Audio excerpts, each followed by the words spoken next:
Hello, everyone.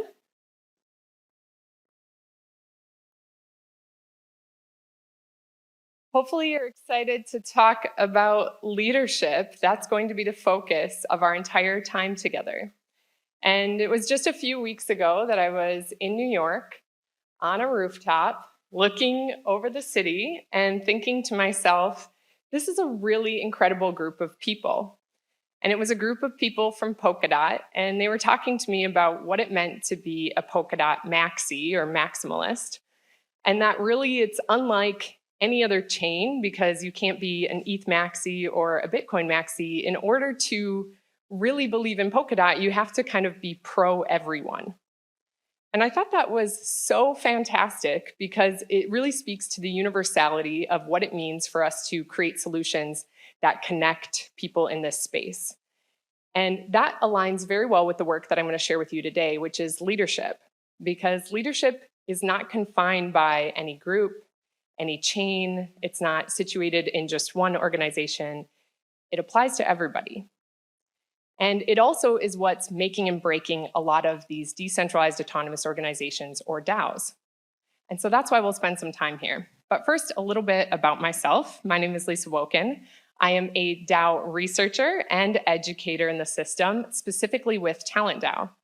And talentDAO is a group of industrial organizational psychologists that's very meta. We basically are a DAO that focuses on studying and researching the DAO ecosystem. All DAOs thrive. And so I'm so excited to share some of our work with you today to better understand how all of our organizations can advance themselves through a more decentralized form of leadership. So like I said, we're going to be talking a little bit about leadership. I'll share some research, and then of course, I'm pragmatic. We'll talk about actions that you can take in order to ensure that you're cultivating effective leadership within your individual organization. And so when it comes to leadership, we're probably not going to agree on one single definition. And yet there's actually thousands of them that researchers have come up with. And one of the continuous through threads throughout nearly every definition is this central concept of influence. Influence matters. You don't really have leadership without followership. So there's got to be some activity, some process that's happening, and that's really about influence. And we'll talk a little bit more about that second part of in an evolving context in a little bit, but let's just ground on the fact that there is a common thread throughout the many definitions that exist in the place. And so when we look at this concept of leadership, what we know is important is that it actually really does matter to people's experience of their entire life. And when we envision Web3 holding this promise of the future of what work could be, of what work has the potential to be, the promise, what we know from traditional organizations is that the role of somebody that you view as leading you really has an impact on how you experience your life and your work. And so these first couple of stats here from Gallup data and research tells us that 70% of an employee's engagement, that variability depends on their direct relationship with their leader. Furthermore, I tell people, if you're a leader of somebody in a traditional context, you are the dinner conversation at times. And that's a big and important responsibility that hopefully you take seriously. And yet at the same time, should it really be one person that has so much on their shoulders? We often talk about the burden of being a manager, of being that stopgap even in the process flow of information. So when we look at the decentralized world of work, what's amazing about this is we make a shift from more individual responsibility to more of that shared responsibility focus. And so also we know that people are 2.6 times more likely to leave their organization if they're perpetually disengaged. And so if the engagement depends on that relationship with the leader, and if you are disengaged, you're more likely to leave, what helps you stay? And IBM did a study that shows that there's a 42% increase when people receive development that they believe is helpful to their work. And so we know developing people matters, and we know those relationships that they have at work also really matter. hopefully the organization you're part of, you want to have healthy relationships. You want to see people not leave unless you really believe it's the better fit for them, and that you'd like to have mechanisms to retain the talent that you really believe is contributing well. And so that's really what we want to break down and focus on, is how do we accomplish that in our organizations? We know it matters. And so researchers also know this matters and have been spending a lot of time thinking about it. Believe it or not, it wasn't until the 1960s that this whole field of organizational development really actually became an academic field of study. So there's not that many years of us really focusing on how all this plays out in an organizational context. And yet we have been looking at leadership, and people have been writing about leadership for ever since humanity has really existed, because when humans gather, leadership emerges.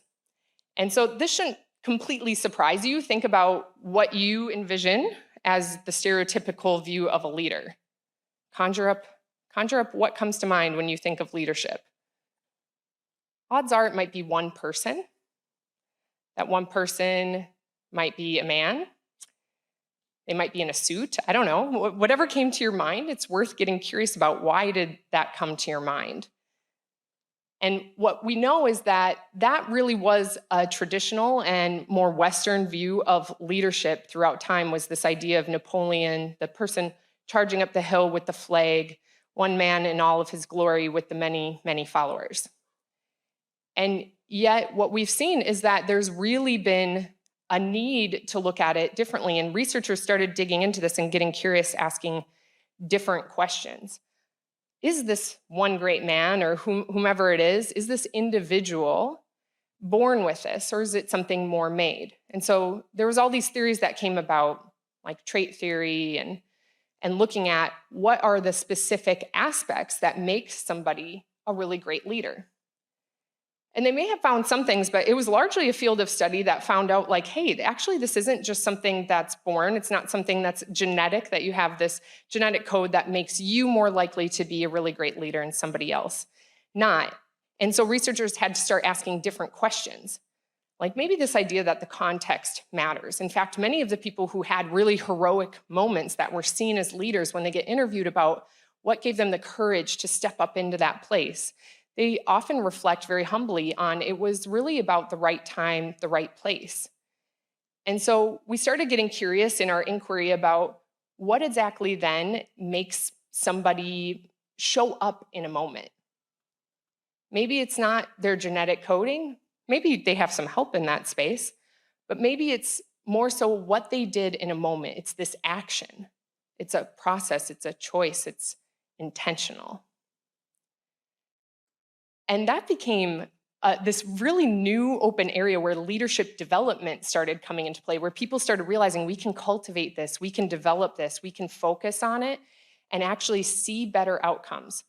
Imagine when you realize that you take all of what we've learned in academic research and all of a sudden know that there's people sitting within your organization right now that are fully capable and have the potential to be acting and functioning like the people who we've named leaders. We've given them the title, we've given them the position. And that's actually something that we can train and develop and cultivate. Amazing. There's this whole body of work on growth mindset, this idea that you might not be there just yet.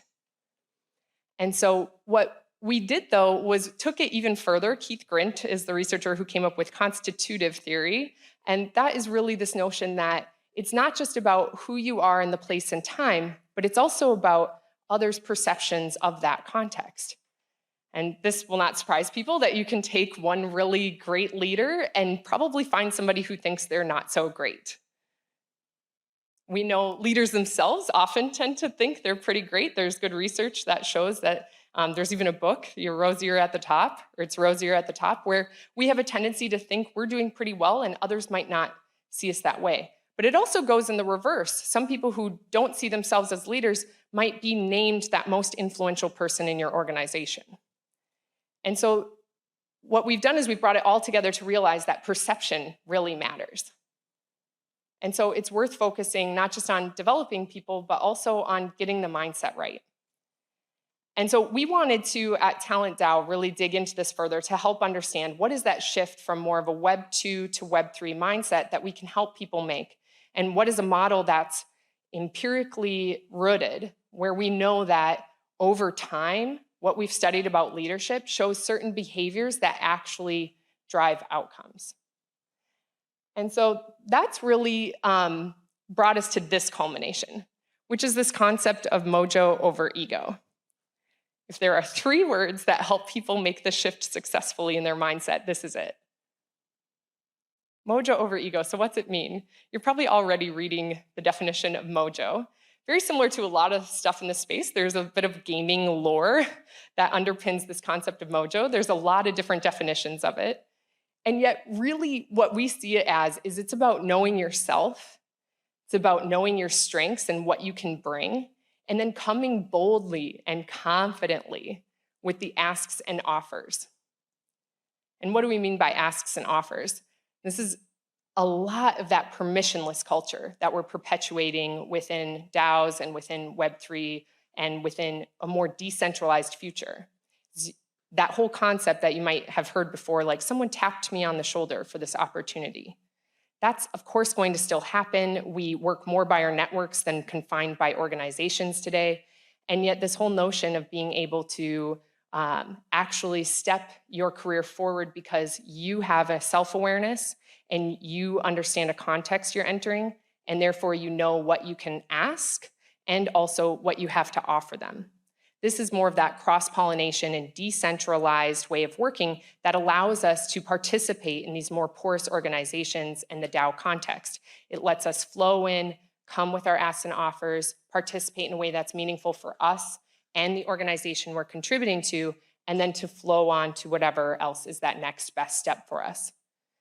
This is a lot of even what we talk about wanting in a lot of our careers. It's gone from ladders to lattices to portfolios to now really the space where you get to design what that looks like and have that greater autonomy. And then, of course, ego isn't bad. Our ego helps us take care of ourselves and get our needs met. And it helps us ask really important questions like, how will I get paid? Or how might we provide maternity leave in our DAO? We're asking important questions with our ego, but it's no longer the driver. It's no longer about I worked at X thing or I have a degree from 15 years ago. It's more about truly how you show up and can partner. And so that brings us to this comparison of what exactly does it look like though? How does this shift? And the 2 lists that you see behind me, they're not exclusive of one another. It's not that we don't have roles that are from traditional organizations in the DAO context. And it's not that our traditional organizations don't have what you see here that DAOs are heavily leveraging. It's more about where you're leaning the most and where you're putting the greatest emphasis within your cultures. And so you'll see that traditionally we've thought of leadership as something that our senior leaders, we trust them to make decisions. They have veto power. They have the ability to completely change course if they need to. And really what you see in the DAO context is that's much more crowdsourced, which I would argue even traditional organizations are trying to move much more in that direction of how do they harness the more collective potential. And yet you really see it inherently happen almost effortlessly in the DAO space, not without dysfunction though. And so that then brings us to some of these other roles. You still have those operational managers that help get the day-to-day work done. We know in the DAO space, our community managers absolutely play this role. And then also individual contributors that are really the producers for your organization. So we still have those, but we also have these other ways of approaching that is more decentralized, that is more collectively generated. And it's also something that I challenge people to do is think about if your core team and founders left your organization, would your culture remain intact? And if they left, how would you view leadership over that organization if it got replaced with new people coming in? And this is really what we're hoping to do is to cultivate organizations that have strong, effective leadership, regardless of the who being in the spot, because the system allows for it to function well. And so I'll share with you just 3 examples of how people are approaching developing leaders and that mindset shift in the Web3 space that I think are effective examples. The first of which comes from Kernel. It's a Gitcoin program that's almost like an accelerator. It brings cohorts of people through in blocks to focus on not just Web3 projects, but also developing themselves in the space. So getting a general education as well as then a network that really helps them produce projects in the future. And I'm not going to read each one of these to you, but what I want you to do is even just notice some of the language on them. Like if you take number 1, at the end, it's coming to know and embody how little any one person can know in isolation. The language here is one of humility, but not in the sense of just being humble and being a servant leader, but also acknowledging the technological innovation and advancement that's taking place that really moves light years beyond what any one great man theory of a leader possibly could actually effectively lead through. And so what you see is we start shifting the mindset, then move toward the skill set, then move toward the tool set. But if you don't have the mindset shift happening in your organization, you're going to constantly experience that resistance within your community of when you try to do certain processes. So it's important to have a precedent there of how the mindset needs to shift. This is from talentDAO, and this I think is a really great articulation of getting a little bit beyond the mindset into the skill set. I love talentDAO for their culture creation. I think they do a phenomenal job setting culture as a decentralized autonomous organization. And not only that, but they do a great job of actually setting goals, having really tangible things and tasks that people can accomplish and participate in. And even when I was onboarding, one of the things that they do a really wonderful job of is actually telling people, we welcome lurkers. We want lurkers. And that really is about building that outer community to hopefully then convert over to a core community to then have your true core team. And yet you're not trying to necessarily have everybody move from lurker to contributor, but really about bringing in the diversity and the different ideas and letting people know that this is a psychologically safe space where we accept anyone, whether they're part of the core team or not, which some DAOs it can feel exclusionary of how do I even break into this? It's got such a strong culture in the core team. So the question really is more about what does your DAO or what does your organization need in order to thrive? And then this last example here is an e-commerce company that I started up actually prior to knowing about DAOs called Bolster Leadership. And really it takes leadership development experiences and puts them in beautiful tactile boxes to help people disconnect from their digital world, but still receive great leadership development. But the distinction here is that at the end, you get an NFT for proof of completion or proof of participation, depending on which product you choose. And this becomes really important when we talk about credentialing. So as you develop yourself, as you develop the people in your organization, how are you helping them also make that transferable? We have mechanisms for that in more traditional organizational contexts, but this is really a challenge for us in the more decentralized world of work. And I know a lot of amazing people are working on how do we look at digital identity and how do we look at credentialing. But the idea is that if you are developing your people, how do you help denote that so it becomes a benefit to them beyond just your specific organization and DAO, but really to them as a career, because we know this is a great benefit to be offering people. And so the bottom line of all those examples is really that leadership can be developed, and not just individually, but collectively. And that brings us to the research that talentDAO did that I'll be sharing with you. And the reason talentDAO, I think, is an amazing group of individuals is because we have some very deep-seated expertise. And my counterpart on this research, Senior Nasuno is what he goes by, but Mr. Nobody, he actually specializes in doing research on research. So over the last 6+ months, what we've done is we've culled through 40 different systematic reviews and meta-analyses, which represent 5,400 primary studies. And we didn't just look at leadership, we specifically looked at collective, distributed, and shared leadership, which we believe are ripe for having implications for the decentralized world of work. Not just that, but we knew we wanted it to be something that we formulated into a model that people could use that was anchored on behaviors that really drive desired outcomes in this space. And so these studies represent multiple different industries and hundreds of thousands of participants, so we have high confidence that they are generalizable over into the DAO ecosystem. Not only that, but the phase 2 of this body of work that's underway right now is I'm leading a research group with researchers from all across the world to interview DAO founders and DAO leaders in order to get the very specific internal insight from the ecosystem on how we do this well and what leadership looks like. And so you'll see here, we came up with a definition. Definitions, again, they're not necessarily to be agreed upon. What they are is to give people a grounding to help build out further research and further work. And so this is what we really see leadership as when it comes to the future of leadership. It's not a position, it's not a person, it's really more of a dynamic and emergent process. And it's something that each person within your DAO or your organization can participate in when the moment calls for it. And so that has led to the creation of this model. And this is an additional draft version of the model, again, that will be combined with very specific internal insights from the ecosystem itself. And yet, this is something we believe really is highly research-based. For me, as somebody who's worked as a practitioner, and my whole entire history is in corporate contexts, large corporate contexts, doing 15 years of enterprise-wide leadership development work. So as a practitioner, I get so excited to have something that I know is so well based in research.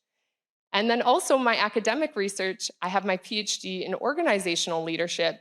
This, I can tell you, doesn't look drastically different than a lot of leadership models that you've maybe seen, but what makes it distinct is how great and high quality the research is that it's based upon.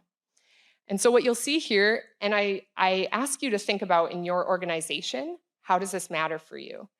You know, what are the areas where you feel like you're performing strong or your core team or group is, and what are the areas that maybe need a little more love? And you can see here, the first one is people, that you need to move people forward. If there's a behavior around this, I tell people it's appreciation. We've seen a lot of people leave the workforce over the last few years or change their jobs. And a lot of it, often they map back to appreciation, that's the reason people left. It wasn't the pay, it wasn't the benefits, it was the person they reported into, and it was a lack of appreciation for what they contributed. Then there's task. This is so very important. It's about getting things done. And how many of you work in DAOs? Can I just see the people in the room really quick? Show of hands. Okay, so we've got a few people here.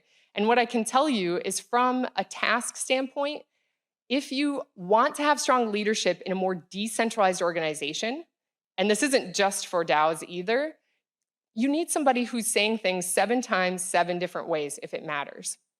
And that's that strong note of clarification.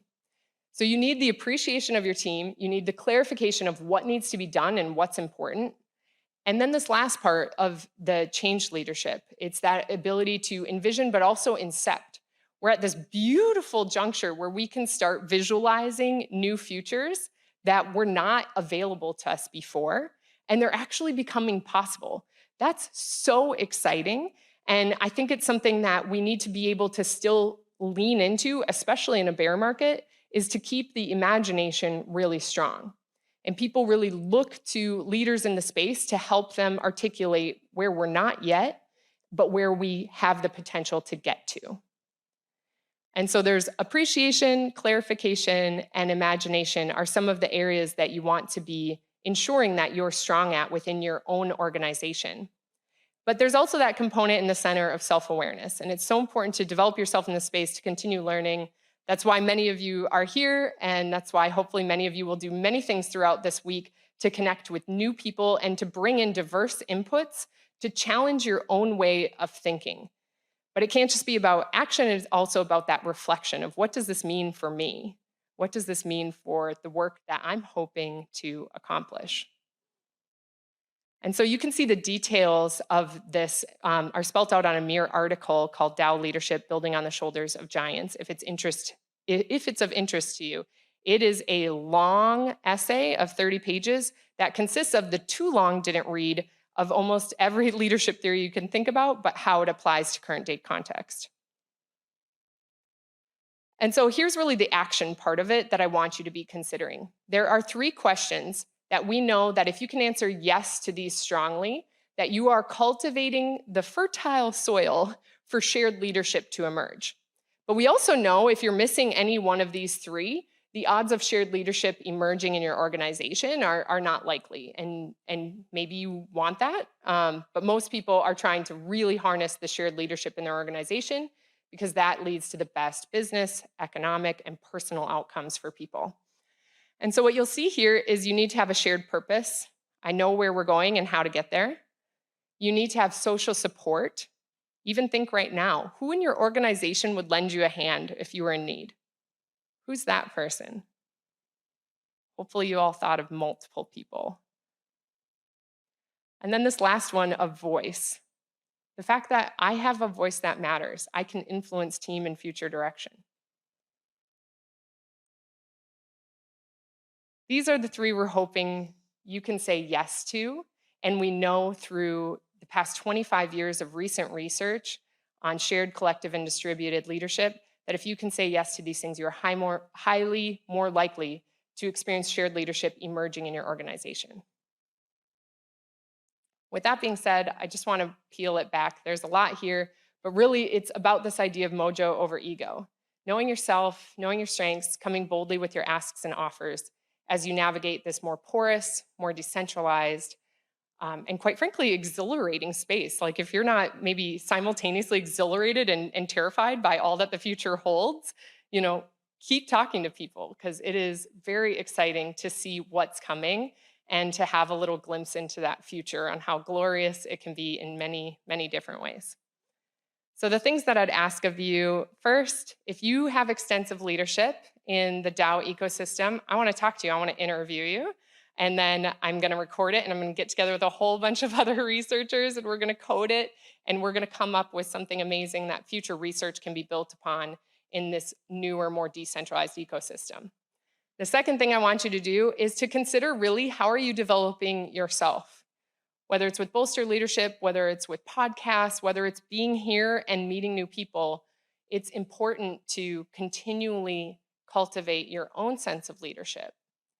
And talentDAO can help you with that, which brings me to my last one, which is really all about connecting up. talentDAO.io is our website where you can access our newsletter. We only send it about once a month. We're not spammers. And not only that, but you'll get high quality publications that we believe have been vetted and are research-based and influential in the system.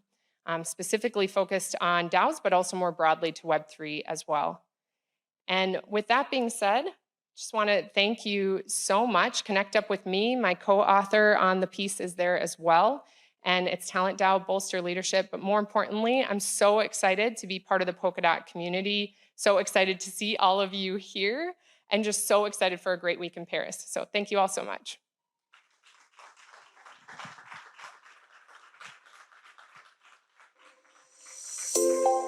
And I don't know if we have time for any questions. Do you want to do questions at all? Or should I take them out back? Okay, 2 minutes. So I do have time for questions here. And if you have any questions we don't get to, then I'll be happy to talk with people outside as well. Not actual outside, it's too hot outside. Yeah. Do we have a mic we can? All right, here it comes. Thank you very much. Thank you for the awesome presentation. That was very cool. I was wondering if you see NFTs having any influence already or to come with regard to how DAO operates and the ability to coordinate their activities successfully. Yes, great question. So have I already seen anything that's really impacting DAOs and their ability to coordinate? And one of the things that I would share is, first off, when we talk about DAOs, we're really talking about any kind of business. It's all these brand new models. And so one of the best things that is happening in DAOs is governance experimentation. And I think, you know, if I were to take us back 9 months, probably one of the biggest aches in the industry of DAOs was onboarding and governance. And governance is still a pain point, but there's a lot more experimentation happening there. Onboarding still a pain point, but there's a lot more resources available. But what we know is that one of the best things you can do is really make sure that you're valuing your community manager. That's actually making a huge difference to how culture is built. It's one of the few positions that people don't regret paying well for. It's really creating community and it's bringing people in. So that's one thing that's working, but Yearn Finance just published their governance 2.0, and I think that's it's a complex model, but I think it's a great model of how you can do a very complex organization with multiple functions, but still have clear delineation of roles and responsibilities and how the organization functions. And so for me, what I get excited about is DAOs have the ability to program their rules and program how they do stuff and have code really at the center. But what I argue is that people aren't at the periphery. Like, people are still at the center of organizations. They still make a huge difference. You look at any of these more decentralized DAOs and people are still having a massive influence. So I think also putting to bed the fact that we're not ever going to have these organizations that aren't impacted by people helps people go, oh, okay, then we still need to cultivate that human aspect and make sure that we're doing that well. Does that answer your question? All right, great. Any other questions? Oh, that's time. That's time. Yep. All right, thank you so much. If you have any other questions, I'll be out back, but thanks again.